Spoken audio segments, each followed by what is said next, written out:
Dacă pui un ou pe față la 40 de ani, ți se face pielea ca la 18.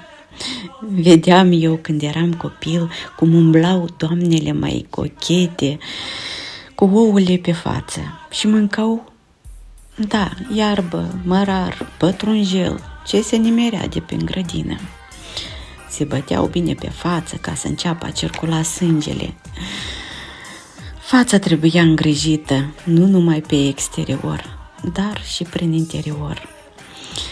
Și într-adevăr ajută această mască. Am făcut-o și eu de multe ori. Nu arăt de 18 ani, dar de vreo 19, da. Așa că, doamnele care aveți 40 și plus, această mască vă va ajuta. Principalul să puneți ouă pe față și să mâncați mărar.